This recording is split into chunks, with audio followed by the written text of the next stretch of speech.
누가복음 15장 말씀입니다. And he said, There was a man who had 2 sons, and the younger of them said to his father, Father, give me the share of the property that is coming to me. And he divided his property between them. Not many days later, the younger son gathered all he had and took a journey into a far country, and there he squandered his property in reckless living. And when he had spent everything, a severe famine arose in that country, and he began to be in need. So he went and hired himself out of one of the citizens of that country, who sent him into his fields to feed pigs. And he was longing to be fed with the pods that the pigs ate, and no one gave him anything. But when he came to himself, he said, How many of my father's hired servants have more than enough bread? But I perish here with hunger. I will arise and go to my father, and I will say to him, Father, I have sinned against heaven and before you. I am no longer worthy to be called your son. Treat me as one of your hired servants. And he arose and came to his father. But while he was still a long way off, his father saw him and felt compassion, and ran and embraced him and kissed him. And the son said to him, Father, I have sinned against heaven and before you. I am no longer worthy to be called your son. But the father said to his servants, Bring quickly the best robe and put it on him, and put a ring on his hand and shoes on his feet, and bring the fattened calf and kill it, and let us eat and celebrate. For this my son was dead and is alive again. He was lost and is found. And they began to celebrate. Now his older son was in the field, and as he came and drew near to the house, he heard music and dancing. And he called one of the servants and asked what these things meant. And he said to him, Your brother has come, and your father has killed the fattened calf, because he has received him back safe and sound. But he was angry and refused to go in. His father came out and entreated him. But he answered his father, Look, these many years I have served you, I have never disobeyed your command. Yet you never gave me a young goat, that I might celebrate with my friends. But when this son of yours came, who has devoured your property with prostitutes, you killed the fattened calf for him. And he said to him, Son, you are always with me, and all that is mine is yours. It was fitting to celebrate and be glad, for this your brother was dead and is alive. He was lost and is found. 네, 이제 제가 시작해도 될까요? 네, 지금 화면 공유하고 할게요. 네, 천국잔치에는 질투와 환대가 있다라는 제목으로 여러분들과 은혜 나누고자 합니다. 네, 보통은 이제 우리가 그 익숙한 설교 제목으로는 이제 프로디걸 선, 그죠? 네. 대한 탕자에 대한 비유로 우리가 이해를 하고 있고, 또 최근에는 그 티모시 켈러가 이제 프로디걸 갓, 프로디걸 파더의 파더라는 제목으로 또 설교를 하고 책을 내서 되게 좀 뒤집어진 형태로 우리가 좀 익숙한 그 본문이라고 생각을 합니다. 그걸 한번 우리가 같이 생각을 해보면서 말씀을 나누도록 하겠습니다. 네, 본문의 배경은 좀 깁니다. 사실은 배경을 알아야 그 본문의 메시지를 알 수가 있기 때문에 네. 그리고 이제 이게 사실은 본문이 녹화가 되는 거니까 좀 빨리 얘기를 하더라도 나중에 한번 힘드시더라도 다시 한번 보시고 메시지를 좀 다시 한번 좀 곱게 씹어 먹는 그런 기회라고 생각하시고 들어주셨으면 좋겠어요. 사실 우리가 누가복음을 이제 보면 누가복음에서 제일 중요한 개념 중 하나는 잔치입니다. 잔치. 그래서 구원의 자리에 배제를 시킬 것이냐, 혹은 환대를 할 것이냐, 혹은 포용을 할 것이냐의 주제가 누가복음에 나오는 잔치의 되게 중요한 개념이기 때문에 그거를 먼저 한번 생각을 해보시면 우리가 오늘 살펴보려고 하는 그 메시지를 좀 더 잘 이해할 수가 있을 거라고 생각이 들고요. 교제라고 하는 것은 좀 더 넓이 생각해 보면 단지 그냥 식사 자리에 참여하는 것이라기보다는 하나님에 대한 바른 예배 그리고 신자들 사이의 교제를 모두 포함하는 것으로 우리가 이해를 할 수가 있겠습니다. 그런데 이제 우리가 이해하는 데 있어서 좀 더 중요하게 여길 것 중에 하나는 바로 음식법이라고 하는 개념이죠. 음식법이라고 하는 것은 예수님 시대 때 경건한 유대인과 불경건한 유대인을 나눌 수 있는 중요한 근거로 사용되고 있다고 하는 거죠. 그래서 좀 다시 말하자면 무엇을 먹을 것이냐, 어떻게 먹을 것이냐, 누구와 먹을 것이냐의 문제로 세분화되고 있다고 하는 거죠. 그래서 공간복음서에서는 무엇을 먹을 것이냐라고 하는 문제는 사실은 다루고 있지 않아요. 왜냐하면 유대인들의 그 생활 방식상 어떤 것이 부정한 음식이고 어떤 것이 정결한 음식이냐에 대해서는 레위기 11장에서 잘 설명하고 있기 때문입니다. 자, 그래서 이제 오늘 살펴볼 것을 좀 더 살펴보기 위해서 이 공간복음서에 나타난 잔치, 공간복음서에 나타난 음식 문제를 좀 더 좀 자세하게 살펴보려고 합니다. 그래서 이제 공간복음서에 나타나는 세 가지 음식 규례, 세 가지 음식에 대한 여러 가지 주장들을 생각해 보면, 첫째는 음식을 먹기 전에 손을 깨끗이 씻는 규례들이 이 마가복음 7장 같은데 등장을 하고 있어요. 그래서 이제 보통 우리가 이제 밥 먹기 전에 손을 씻는다 그러면 대부분의 사람들은 이제 하이지닉 적 측면에서 이제 손을 씻는 것을 생각을 하는데, 이 복음서에 나와 있는 손을 씻는 것은 단지 그냥 하이지닉에 관한 문제라기보다는 리추얼리 제의적으로 정결한, 뭐랄까요, 이 물이 그 리추얼리 클렌징하는 그 메터리얼로 사용되고 있다고 하는 거죠. 그래서 마가복음 7장 3절 4절 보면 이 바리새인과 모든 유대인들이 장로들의 전통을 따라서 손을 깨끗이 씻고 씻은 후에야 비로소 밥을 먹었다라고 하는 것이고, 또 시장에 가서 음식 재료를 사왔을 때 그것을 물로 깨끗이 씻지 않고서는 먹지 않았다, 뭐 그런 말도 있고, 또 하나는 이제 음식을 만들 때 혹은 음식을 먹을 때 사용하는 잔, 주발, 놋그릇, 이 우리말 성경에서 사용하고 있는 그 표현들이 되게 좀 올드 패션이라 저도 이렇게 가끔 읽다 보면 잔하고 주발과 놋그릇이 뭐냐라는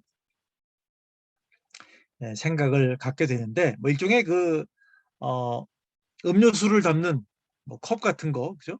글라스 같은 거였고, 하나는 이제 밥그릇, 그다음에 또 하나는 이제 그 메탈릭한 그릇을 지칭하는 거죠. 그래서 이 예수님 시대 때의 중요한 음식을 먹기 위한 규례 중에 하나는 손을 씻는 거, 두 번째는 물로 이 음식을 씻는 거, 뭐그 조리하기 전에, 또 하나는 그릇을 씻는 것으로 사용되고 있다고 하는 거죠. 왜냐하면 접촉으로 인해서, 그죠? 제가 이 밥을 먹기 전에 이것저것 만지잖아요. 만지다 보면 부정한 것을 만질 수도 있고, 부정한 것을 만지면 내 몸에 들어가는 이제 음식이 나를 부정하게 만들 수 있다. 그런 차원에서 사람들이 이제 손을 깨끗이 씻었다고 하는 거죠. 그 정도만 여러분들이 알고 계시면 될 것 같고, 다음으로 넘어갈게요. 두 번째는 이제 우리가 가끔 가끔 보는 건데요. 향신료의 11조라고 하는 거예요. 향신료의 11조. 마태복음 23장 23절과 누가복음 11장 42절에 나오는데, 거기 보면 나와요. 예수님이 이제 말씀하시기를, 화 있을진저 외식하는 서기관들과 바리새인들이여, 너희는 박화와 회양과 등등의 11조는 들이되, 뭐 이렇게 나온 말이 있고, 누가복음 11장 42절에 보면 화 있을진저 너희 바리새인들이여, 너희가 박화와 분향과 모든 채소의 11조는 들이되. 그래서 이제 오랜 기간 동안 사람들이 이 향신료의 11조를 구약에 나오는 이제 11조 법과 연관시켜서 많이 이해를 했는데, 사실은 이 향신료의 11조는 음식법이라고 하는 거죠. 음식법. 그래서 이 사람들이 이제 음식을 조리할 때 넣는 그런 향신료의 10분의 1을 떼어놓기 전에는 그 음식이 부정하다고 생각을 했다는 거죠. 정결한 음식을 먹기 위해서 향신료의 11조를 떼어놨다라고 하는 것이 이제 원래 그 당시 유대인들의 또 관습인데, 한국 사람들은 이제 11조에 대한 어떤 생각으로 많이 이해를 하는데, 구약에서 말하는 11조하고는 약간 거리가 있는 그런 개념입니다. 그래서 뭐 하나님 것을 드려야 된다라고 하는 측면에서의 11조라는 개념보다는, 이 복음서에 나와 있는 그 향신료의 11조는 그렇게 11 열 중에 하나를 떼어놓지 않으면 음식이 부정해진다라고 하는 생각 같은 거였기 때문에 이제 사람들이 이제 중요하게 지켰다라고 하는 거죠. 그래서 이거는 이제 구약 성경의 11조 규례에는 없는 이 불문율로서 장로의 유전이라고 불렸고, 또 그런 하나님의 법을 열심히 지킨다고 하는, 혹은 일상 속에서 정결한 삶을 산다고 하는 측면에서 이제 철두철미하게 지키는 그런 규례로 사용되었다고 하는 것을 우리가 알 수가 있겠습니다. 자, 이제 본격적으로 이제 우리가 누가복음 15장의 내용을 살펴보기 위해서 누가복음에 나와 있는 이 특이한 음식법은 뭔가 하는 것을 생각해 보겠는데, 이 누가복음에 나와 있는 음식법의 그 독특성은 누구랑 먹느냐, 누구랑 먹느냐에 관심을 갖게 되었다고 하는 거죠. 그래서 원래는 누가복음뿐만 아니라 그 당시 유대인들의 사회는 되게 좀 남성 중심적이었다고 하는 거죠. 그래서 복음서를 읽는 여성분들의 경우, 혹은 어떤 차별에 대해서 민감한 사람들의 경우에는 이 복음서를 보면 되게 좀 불편할 수가 있어요. 그러니까 여러분들 그걸 감안해서 보시면 되겠는데, 그래서 누가복음에 나오는 그 예수님 당시의 유대인들에게 가장 큰 관심사는 뭐냐면, 먹는 것보다도 더 중요한 것은, 제가 앞서 우리가 살펴보긴 했지만, 누구와 먹느냐가 되게 중요한 규례였다고 하는 거죠. 그래서 이 식사 규례를 보면 의로운 남자들이 거룩한 만찬에 참여하는 것이 이제 원칙이었다고 하는 거예요. 그래서 어떤 병자나 죄인이나 여성이나 혹은 부정결한 자들의 경우에는 당연히 이 거룩한 만찬에 배제되는 것이 원칙이었다고 하는 거죠. 그런 면에서 이제 이방인의 경우에도 유대인들의 거룩한 만찬에 참여하지 못하는 것이 원칙이었다고 하는 거예요. 그런 상황 속에서 이제 예수님의 삶을 보면 누가복음 5장 30절 같은 경우에 보면 뭐라고 나오냐? 너희가 어찌하여 세리와 죄인과 함께 먹고 마시느냐? 라는 말씀이거나, 혹은 마태복음 11장 19절에 보면 먹기를 탐하고 포도주를 즐기는 사람이요 세리와 죄인의 친구로다라고 하는 거죠. 그래서 모르겠어요. 미국 사람들은 어떤지 모르겠는데 한국 사람들은 이제 여전히 어떤 같이 밥을 먹을 수 있는 사람이냐, 같이 밥을 먹을 수 없는 사람이냐라고 하는 것이 이제 큰 중요한 구분이거든요. 옛날에는 이제 어, 옛날에는 친구냐 친구 아니냐를 구별하는 방법 중에 하나가 그거였잖아요. 목욕탕을 같이 가느냐, 같이 못 가느냐라든지, 뭐 밥을 같이 먹느냐, 밥을 같이 먹지 않느냐, 혹은 잠을 같이 자느냐, 잠을 같이 자지 못 자느냐, 그런 걸 가지고 이제 한국 사람들은 친구냐 친구 아니냐를 구분했는데, 예수님 시대 때 유대인들의 경우에는 이제 같이 식사를 할 수 있느냐 없느냐라고 하는 것이 어떤 관계성에 있어서 되게 중요한 기준점이 됐다고 하는 거죠.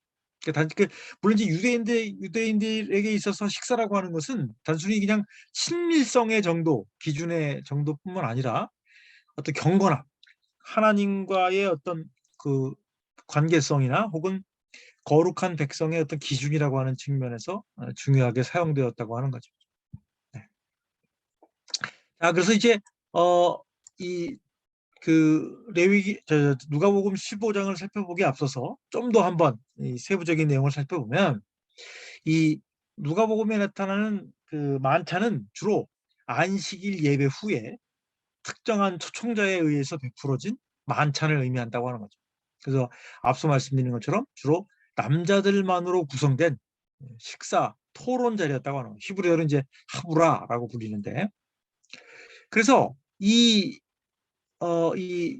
거룩한 남성 유대인들로 구성된 그 모임에서는 식사를 하면서 이제 신학적인 토론을 했다는 거죠.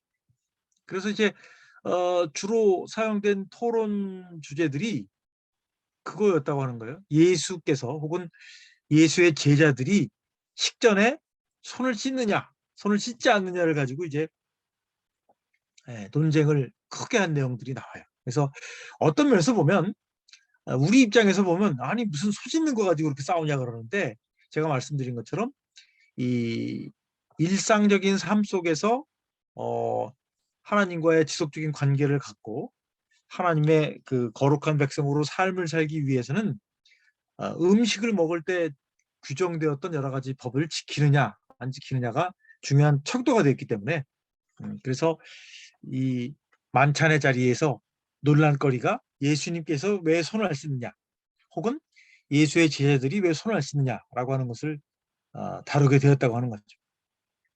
그런데 이제 누가복음에 나오는 그 식사 자리는 단지 거기서 그치는 것이 아니고 과연 이 식사 자리에 어떤 사람이 초대를 받을 수 없느냐라고 하는 것이 이제 중요한 관건이었다고 하는 거죠.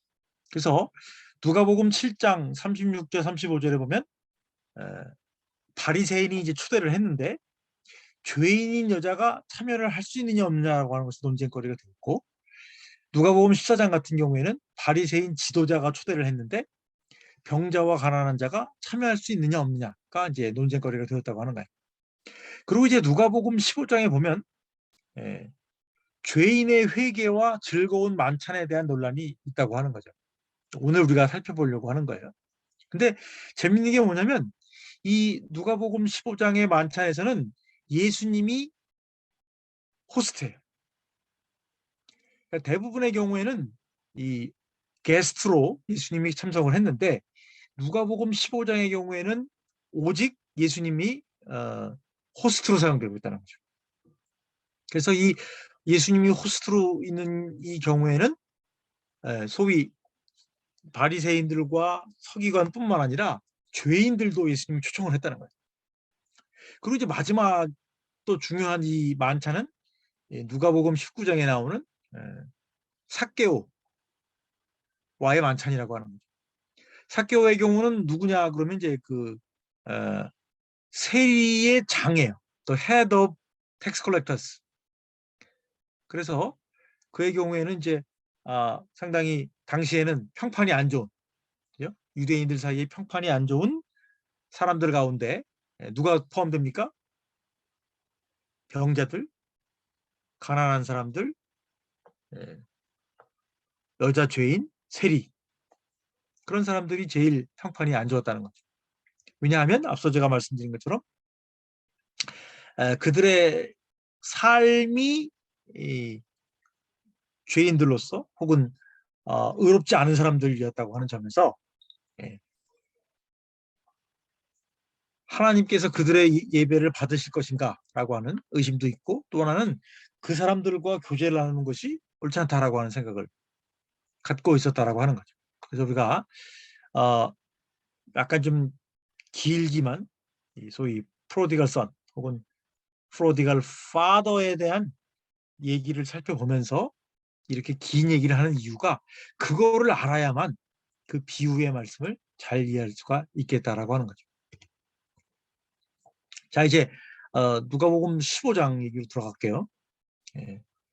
왜 그러면 누가복음 15장에 비유를 얘기하는 데 있어서 잔치 얘기를 했느냐. 이 누가복음 15장의 배경이 이 잔치 얘기고 누가복음에 나오는 비유들의 또 배경이 잔치라고 하는 거예요. 그래서 여기 이제 보면 마가복음 15장에 보면 마가복음 2장 15절에 보면 예수께서 자기 집에 앉아 잡수실 때에 많은 세리와 죄인들이 예수와 그의 제자들과 함께 앉았으니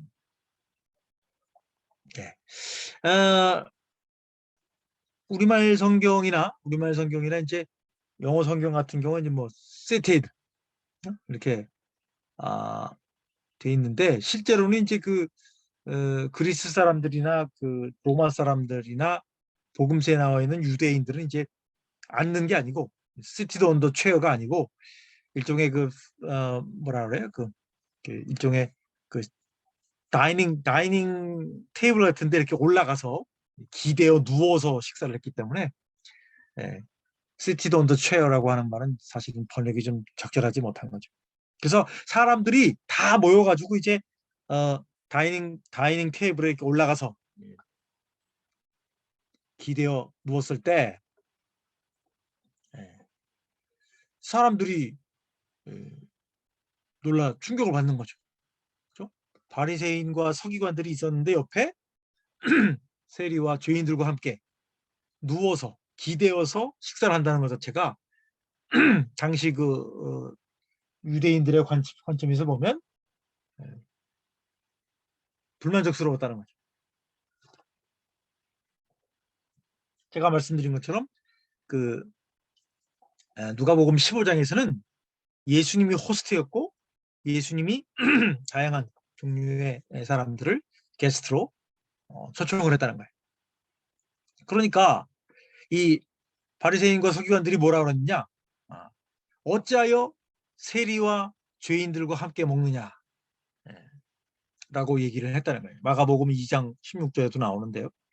그렇기 때문에 우리가 이 앞서 말씀드린 것처럼 그런 복잡한 절차와 과정들을 생각하고 있으면 도대체 왜 이 바리새인과 서기관들이 화를 낼 수밖에 없었느냐? 또 하나는 누가복음 15장에서 이렇게 내용이 길게 나오는 이유가 첫째는 예수님이 호스트였기 때문이죠. 네. 그러니까 다른 그 만찬에서는 예수님이 게스트였단 말이에요. 그래서 거기 나와 있는 그 저기 호스트와 게스트들끼리 사이에 이제 싸우고 막 논쟁이 벌어지고 그리고 이제 막 그만두시고 그런 상황이었다고 하는데 누가복음 15장의 경우에는 예수님이 호스트이기 때문에 그죠? 예수님이 이제 길게 잔소리를 하시고 길게 이 바리새인과 서기관들의 비판에 대해서 길게 설명하고 길게 꾸짖을 수 있는 상황이 되었기 때문에 여기에 보면 누가복음 15장에 보면 세 가지 긴 비유들이 일종의 어째서 세리와 죄인들과 함께 밥을 먹느냐라고 하는 데 대한 대답으로 나타난다고 할 수가 있겠습니다. 그래서 이 내용은 이제 바리새인들의 비판에 대한 예수의 반응이라고 할 수가 있겠죠. 근데 하필 왜 세 가지 비유가 있었느냐? 이건 이제 세 가지 비유가 갖고 있는 어떤 독특성을 생각을 해보면 아실 수가 있겠어요. 자, 세 가지 만찬, 세 가지 비유에 반복되는 표현들이 나타난다고 하는 거죠. 첫 번째는 만찬의 원인이 뭐냐? 비유에서 귀중한 것을 재발견하는 것이고 또는 죄인의 회개라고 하는. 그러니까 비유 속에 있는 만찬의 원인은 귀중한 것을 재발견하는 것이고 그 약간 예수님의 말씀에 따르면 죄인의 회개가 만찬의 기쁨의 어떤 배경이 된다라고 하는 것이고요. 또 하나 재밌는 것은 하늘에서 기뻐한다. 우리가 뭐 이 주기도문에 보면 하늘에서 이루어진 것 같이 땅에서 이루어진다라고 하는데 여기서 나오는 그 세 가지 비유의 비유를 이렇게 묶어주는 중요한 표현 중에 하나는 이러한 일들로 인해서 하늘에서도 기뻐한다 라는 것이고 세 번째는 이제 소유주의 기쁨과 만찬을 베푸는 거라고 하는 거죠. 사실은 이 뭘 잃었던 것을 찾았을 때 개인이 기뻐할 수는 있겠지만 그것으로 인해서 잔치를 벌일 필요성은 없는 거예요. 그죠? 그런데 이 세 가지 이 비유의 결론 부분은 어떤 재발견으로 인해서 그 크게 만찬을 벌이고 만찬을 벌인 결과가 하늘의 기쁨, 하나님의 기쁨으로 이어진다고 하는 거고요. 맨 마지막 이제 반복되는 건 아니지만 마지막 비유에서는 비판 세력이 등장한다고 하는 거죠. 그래서 이 비판 세력의 등장은 비유 말씀의 혹은 청중으로 혹은 비유 내용의 한 등장인물로서 등장을 한다고 하는 거죠. 그래서 이 세 가지 비유의 목적은 결과적으로 의인과 죄인이 함께 잔치에 초청을 받았으며 함께 만찬을 즐겨야 하는 이유라고 하는 거죠. 그래서 제가 제목을 그런 제목을 잡은 거예요. 그래서 우리가 뭐 하나님 나라에 가면 친구만 있고 원수는 없을 것이다 라고 하는 생각을 가질 수도 있는데, 예수님의 그 천국 만찬의 비유에 보면 기분 나빠하는 사람과 기분 좋은 사람, 의로운 사람과 죄인이 함께 그 초청을 받아서 만찬의 자리에서 즐거워해야 한다는 그런, 어떻게 보면 좀 역설이라고 할까요? 그런 상황이 전개되고 있다는 것을 우리가 알 수 있겠습니다. 자, 이 세 가지 비유를 또 좀 개괄을 하면요. 첫 번째는 100마리 양 가운데 한 마리를 잃어버린 목축업자의 비유가 나옵니다. 4절부터 7절에 나오고요. 두 번째는 10 드라크마 중에 하나를 잃어버린 과부의 비유가 나오고, 세 번째는 이제 2명의 아들 중 떠나갔다가 귀환한 한 명의 잃어버린 아들을 위해 성대한 잔치를 베푸는 아버지의 비유가 나옵니다. 물론 이제 거기에 이제 불만을 표현하는 큰아들 얘기도 나오긴 하죠. 그래서 이 전체적으로 이 귀중한 것에 대한 절실함과 그것을 되찾음에 대한 긍정적인 반응, 그다음에 기쁨의 공유를 기대하고 있는 것이 나오고요. 이것이 바로 어떤 천국 잔치의 어떤 특징이라고 우리가 할 수가 있겠죠. 사실 근데 제가 앞서 말씀드린 것처럼 이 비유라고 하는 것은 일종의 좀 어떻게 보면 좀 비현실적인, 혹은 어떻게 보면 좀 과장된 그런 요소들이 있어요. 그래서 사실 여기 보면 나오겠지만 자기가 잃었던 것을 되찾았을 때 실제로 늘어나는 이득은 없다고 하는 거죠. 그렇죠? 뭐 100마리 중에 한 마리를 잃어버렸는데 2마리를 찾았다라든지, 10 드라크마 중에 하나를 잃어버렸는데 또 2개를 찾았다든지, 그죠? 잃어버린 아들이 뭐 손자를 안고 왔다든지, 그런 식으로 그런 식으로 사실은 잃었던 것을 되찾았을 때 늘어나는 이득은 없다고 하는 거예요. 그죠? 그리고 세 번째, 아버지에 대한 비유에서도 나타나는 것처럼 모든 아버지가, 그죠? 아무리 착하고 훌륭한 아버지라도 일단 재산을 분할해서 나눠줬는데 그 다 잃어버리고 돌아와 가지고 미안하다고 그러면 받아줄 아버지가 과연 몇 명이나 되겠느냐, 그렇다는 거죠. 우리가 비유가 갖고 있는 어떤 전제라고 그럴까요? 비유가 갖고 있는 어떤 비현실성 같은 거를 그냥 고려를 하면서 이 메시지가 문맥에서 무엇을 말해주느냐라고 하는 것을 우리가 생각해야 하지, 뭐 잃어버린 것을 찾았으니까 반드시 기뻐해야 된다, 반드시 친구들에게 한턱을 내야 된다, 그런 원칙을 가지고 우리가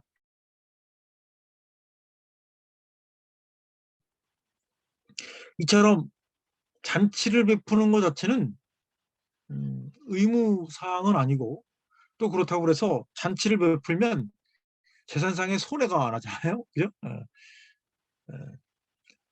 그래서 이것은 일종의 기쁨에 넘쳐 행하는 과소비다라고도 우리가 할 수가 있다고 하는 거죠. 자, 이제 돌아온 아들에 대한 얘기를 좀 생각해 보도록 하겠습니다. 이 둘째 아들은 자신의 몫을 요구하여 받았고 먼 나라로 가서 탕진한 후에 흉년을 맞아 궁핍하게 되었다고 하는 거죠.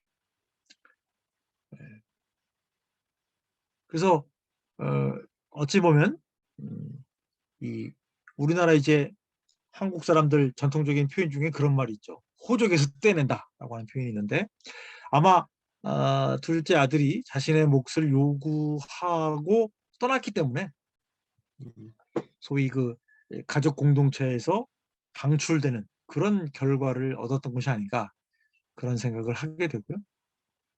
또 이 둘째 아들이 방탕한 생활을 했고 또 궁핍하게 되어서 돼지를 치고 돼지의 쥐엄 열매로 식사를 하게 되었다고 하는 측면에서 제의적으로 부정한, 그죠? 부정하고 비천한 자가 되었다고 하는 점을 말해줄 수 있다고 하는 거죠.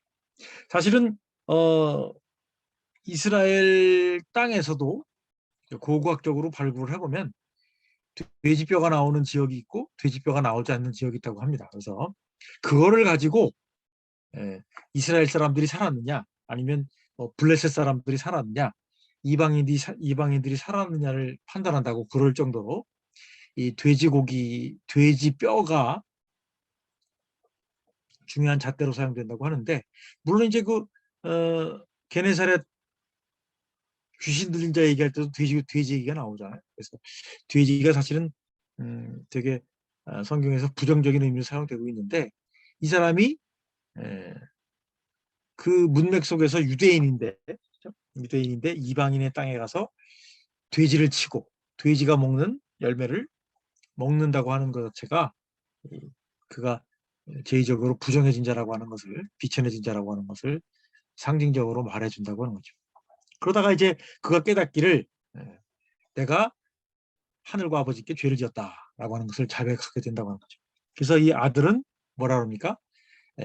일용직 노동자로서 아버지의 집에 돌아가고 싶다. 아들로서의 어떤 자격 회복을 하는 것이 아니라 그래서 이제 아버지의 관점에서 보면 이 작은 아들은 그 아들의 행위로 말미암아서 죽었고 잃었던 자로 여겨졌다고 하는 거죠. 그런 면에서 당시 풍습상 아버지가 살아있는데 둘째 아들이 자신의 몫을 요구하고 그냥 어떤 뭐 나쁜 아들, 뻔뻔한 아들 정도가 아니라 어떤 가족 공동체에서의 제명을 의미했던 것이 아닌가라고 우리가 알 수가 있겠습니다.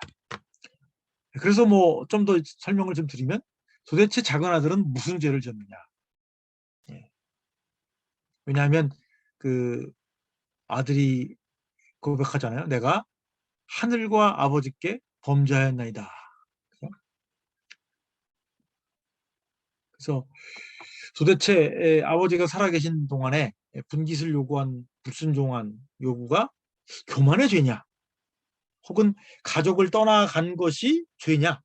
뭐 재산을 부정하게 탕진한 것이 죄냐? 혹은 뭐 돼지와 함께 사는 어떤 그런 것들이 부정해진 것 때문에 죄라고 얘기하느냐? 혹은 돈을 낭비한 것이 죄냐? 뭐 여기에 대해서는 논란의 여지가 있고 제가 이제 주석을 살펴봤는데 별 말이 없더라고요. 하여튼 알고 싶은 거는 잘 얘기 안 해주는 게 주석인 것 같아요. 그래서 이거는 죄를 지었다는 것이 뭐냐? 재물과 관련된 혹은 재물의 탕진과 관련된 것이 아니겠느냐라는 생각이 든다고 하는 거죠. 그래서 결국은 이처럼 죄를 인식하고 고백하고 돌아온 아들을 그래서 떠나간 아들을 공공연하게 맞이하는 점에서 아버지에게는 부끄러움이 있었다고 하는 거죠. 또한 아버지의 행동이 상식을 넘어서는 행동이었다고 하는 것을 우리가 알아야 한다고 하는 거죠. 그러니까 그 사고 치고 떠난 아들을 몰래, 그죠? 몰래 데리고 와가지고 잘해주고 막 먹이고 그런 것이 아니라 공공연하게 돌아간 그 둘째 아들을 맞이하고 그에게 그 좋은 옷과 좋은 것으로 입히는 그런 행동 자체가 아버지 입장에서는 일종의 부끄러움을 무릅쓰는 일이었다고 하는 거죠. 당시 그 유대인들 사이에서 상식적이지 못한 일이었다고 하는 거예요. 그리고 앞서 제가 말씀드렸지만 귀한 옷과 귀한 잔치를 베풀었다는 점에서 사실은 아버지 입장에서도 일종의 거룩한 낭비가 되는 거죠. 그래서 그 원인이 아버지의 자비와 사랑과 기쁨의 원인이 되었다고 하는 거죠. 그래서 이와 같은 아버지의 거룩한 낭비에 관한 문제는 이제 큰아들 얘기를 통해서 우리가 알 수가 있었다고 하는 거죠.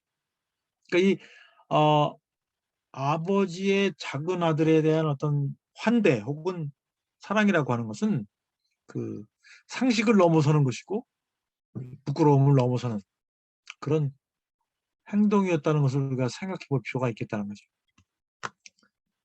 자, 그래서 제가 말씀드린 것처럼 이 부유한 아버지의 성대한 잔치라고 하는 것. 그래서 부유한 아버지의 낭비. 첫째는 작은 아들에게 분깃을 준 것도 자체는 일종의 낭비일 수도 있고, 두 번째는 돌아온 작은 아들에게 준 선물이 낭비일 수 있고, 손님들을 초청해서 성대한 잔치를 벌이는 것 자체도 낭비일 수 있다고 하는 거죠. 제가 좀 전에 말씀드린 것처럼 이러한 아버지의 불공정함 혹은 아버지의 낭비를 꾸짖는 큰아들이 있었고, 그것이 이제 당시 사람들이나 혹은 일반적인 측면에서 어떻게 이해될 수 있었는가라고 하는 것을 반영해 주는 것이고요. 그러한 꾸짖음에 대해서 아버지가 뭐라 그러느냐. 너는 항상 나와 함께 있으니 내 것이다 내 것이래. 내 동생은 죽었다가 살아났으며 내가 잃었다가 얻었기로 우리가 즐거워하고 기뻐하는 것이 마땅하다. 그러니까 100마리 양 중에 한 마리를 잃었다가 다시 찾은 목축업자나 데나리온을 잃어버렸다가 하나를 찾은 과부의 경우에나 지금처럼 떠나간 작은 아들을 다시 환대하고 기뻐해서 잔치를 베푸는 것 자체가 비상식적이라는 거예요. 그렇죠? 그럼에도 불구하고 이러한 잔치가 갖고 있는 의미, 그리고 잔치에 누구누구가 들어와야 되는가 하는 문제를 상식에 혹은 율법에 의존하는 것이 아니라 잃었던 것을 되찾은 사람의 기쁨, 즐거움, 그것에서 이 성대한 잔치, 이 기쁨이 넘치는 것의 어떤 원인과 그 결과를 찾을 수 있겠다라고 하는 거죠. 자, 그래서 그 예수님의 관점을 한번 또 생각해 봤어요. 근데 재밌는 게 뭐냐면 큰 아들은 일만 하는 종으로서 아버지에게 잔치를 요구하거나 삶을 즐길 줄도 모르는 사람으로 나타나고 있고요. 작은 아들은 일이라도 하고 싶은, 그렇죠? 종으로 자신을 평가하는 그런 어떤 역설이 또 여기에 나타난다고 하는 거고요. 그래서 예수님의 관점은 큰 아들이나 작은 아들이나 책임감 있고 복종적이고 아버지와 함께 그리고 곁에 있는 자나 방탕하고 떠나 있던 작은 아들이나 다 이 하나님이 베푸신 자리에 잔치에 있어야 될 존재라고 하는 거죠. 그래서 모든 사람이 하나님 베푸신 잔치에 참여할 수 있는 자격과 권리와 의무가 있다는 것을 얘기해 주고 있다고 하는 거죠. 그래서 이것이 잃었다가 다시 찾는 일은 하늘도 크게 기뻐할 일이다라고 하는 거죠. 그래서 이야기의 결론을 제가 한번 정리를 해봤어요. 그래서 손님은 초청자가 선택하는 것이지 손님이 선택하는 것은 아니다. 그래서 의인뿐만 아니라 회개한 죄인도 잔치에 참여할 자격이 있다. 그러한 점에서 분노한 의인들도 손님으로 초대된 회개한 죄인을 막을 자격은 없다라고 하는 거죠. 그래서 하나님이 베푸신 자리에는 불만 있는 의인과 불만 없는 죄인이 모두 있을 것이다. 모두 있도록 초청을 받았다. 그래서 큰형이 배제되지 않았듯이 바리새인과 서기관들도 그 하나님의 잔치에서 배제되지 않았다. 그래서 잔치의 목적은 함께 즐거워하는 것이며 또한 잔치를 즐기는 것이라고 하는 것이 이 이야기의 결론이 아니겠는가 생각이 들고요. 또 뭐 이거 비슷하게 혹시 또 관심 있으시면 베스트셀러 중에 베스트셀러죠. 이미 스테디셀러가 됐는데 티모시 켈러라는 분이 쓰신 The Prodigal God이라는 책이 있어요. 그래서 뭐 이거랑 결론이 100% 똑같거나 뭐 전개하는 방식이 똑같은 건 아니지만 이 책을 한번 참조해 보시면 이것도 재밌을 것 같아요. 그래서 켈러는 뭐라고 얘기하느냐? 큰아들이나 작은아들이나 아버지의 마음을 오해했다라고 하는 거죠. 그런 면에서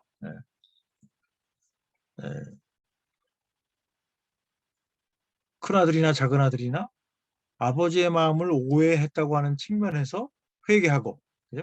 회개하고 하나님께로 돌아와 하나님의 그 잔치에 참여해야 된다라고 하는 것이 이제 그 티모시 켈러의 탕부 하나님이라고 하는 책의 주제이기도 하고, 또 그것과 관련해서 제가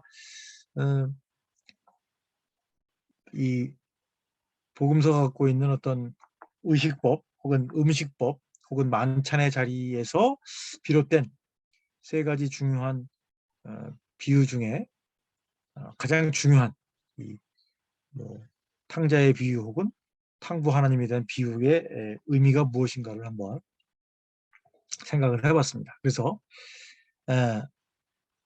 천국의 자리에는, 천국잔치 자리에는 불만이 많은, 비판하는 사람과 회개하고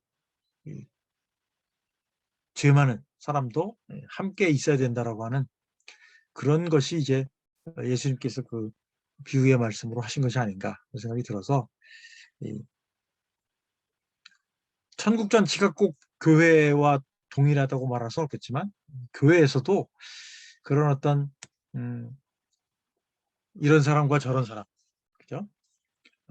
뭐 좀 율법주의적인 사람과 자유방임적인 사람이 어떻게 조화를 이루면서 살아가야 될 것인가를 적용해보는 그런 시간이 되었으면 좋겠다는 생각이 들었습니다. 오늘 제가 여러분들에게 드릴 말씀은 여기까지입니다.